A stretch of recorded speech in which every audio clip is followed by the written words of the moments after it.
Hello, Tim from Fair Play Now on the 18th of June 2023. So, if you've been watching these videos for any length of time, you'll know that sometimes I like to come out with something called suspicious snippets, which are all the funny, odd, suspicious little things that have cropped up over the last three and a half years. I'm sure you know what I'm talking about, things that just seem to be anomalies compared to what we're told is happening or was happening in the mainstream narrative. And one of them I haven't really talked about or even thought about too much until I've been reminded of it, is why is it during the height of the lockdowns, especially the first one, instead of most workers staying at home like they were told to, there were a particular group of workers who were out there up and down the country installing 5G towers. And this is quite well documented in the freedom movement, when this supposedly deadly lurgy was stalking the streets absolutely everywhere. Instead of these guys staying at home as well, no, they were out putting these towers up left, right and centre all over the place. So it's just one of the many anomalies I've found to be odd, suspicious, whatever you want to call it.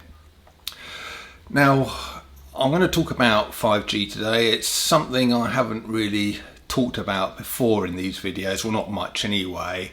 And this is brought on by the talk I went to the other day and recorded, and you might have actually seen the recording already. I put that one up a few hours ago. It's quite a long video. If you haven't seen it yet, it's quite a long one, well worth watching all the way through. But the main speaker, a Professor Kent Chamberlain, who is from the University of New Hampshire, came all the way over to the UK to do a series of talks, so very good of him to do that. And he's the main speaker, and his speech goes on from just before the half-hour mark in my video, about 27 minutes in, through to just over the hour mark, about 1 hour 4 minutes. So if you're pressed for time, just watch that segment with him, because he gives his reasons why we should be concerned about these technologies, and found what he was saying to be highly compelling. So one thing a lady was talking about a bit later on in the video is, well, let's get my train of thought here. Basically, why should we be concerned about 5G and why should we oppose it? Well, it seems to be one of those ones which is going under the radar a little bit of the powers that shouldn't be, although they're kind of very much on your case if you start speaking out about various things that go into the arm, and about 15-minute cities and all kinds of stuff like that. And regard you as dangerous if you talk about those things.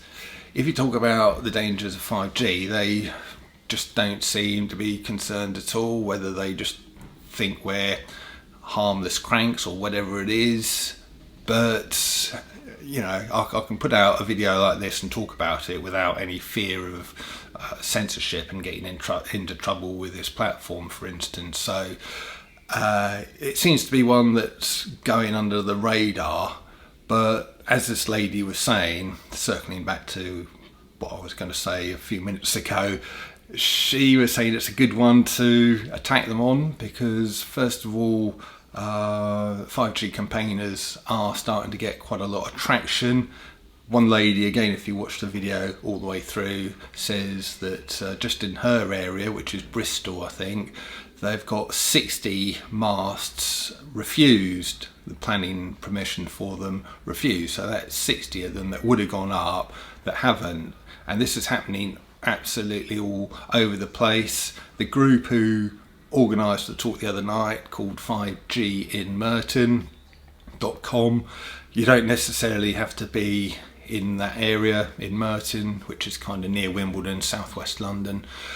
You can be anywhere, and they're happy to share their knowledge, and they've got resources on how you can go to your local council and get these things refused. So we are making inroads into this, and again, as this lady was saying, it's a good one to attack them on, because a lot of the things they've got planned, like digital IDs and 15-minute cities, all of that, it can't really happen without 5G. You know, all of the surveillance state will need 5G for it to happen properly.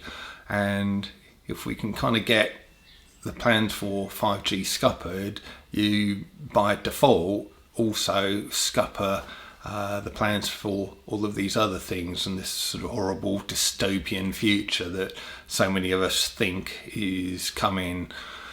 So yeah, it is one worth bearing in mind, I think, and I'm going to be keeping my eye on this whole 5G a lot more going forward. May well go to other speakers.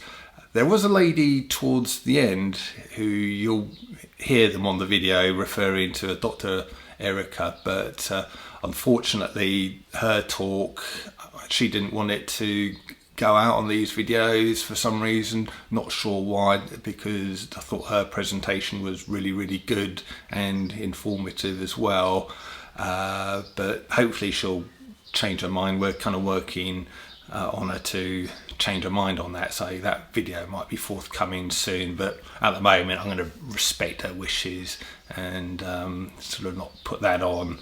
But you know, there are many of these people now speaking out, and they're well respected people. They're all sort of like doctors and professors and all of this kind of thing. And the main speaker, this Professor Chamberlain, as well as Asif, the 5G in Merton guy who organised the talks, they're both saying that until just relatively recently, maybe, I guess we're going back 5 or 6 years, they probably thought same as maybe you are, or sort of other people out there generally, you know, normies sort of think, well, you know, what's the problem? I can't see any problem with this technology.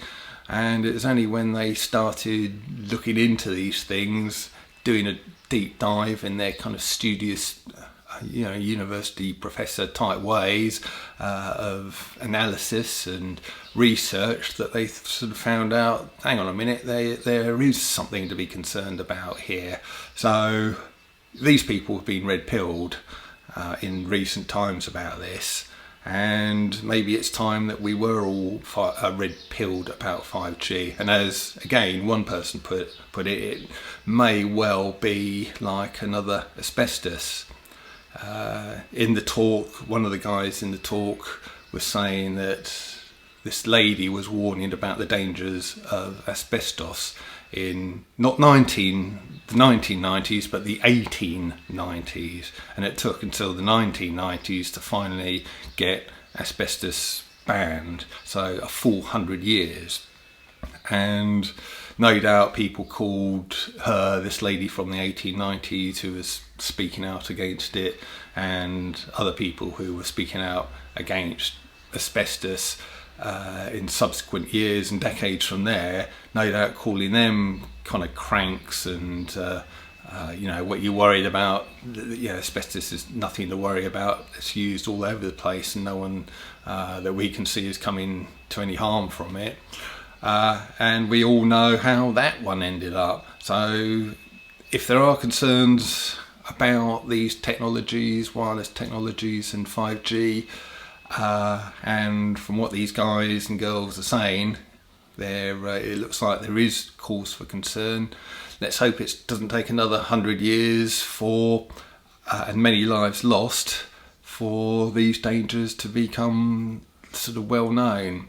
Anyway, gonna let you go and see that video if you haven't seen it already. I'll leave a link to it in the description box below here and in the comment section, and I'll also leave a link to 5G in Merton as well. But I'll leave you with that, and I'll be back soon. Tim from Fair Play Now, thanks for watching.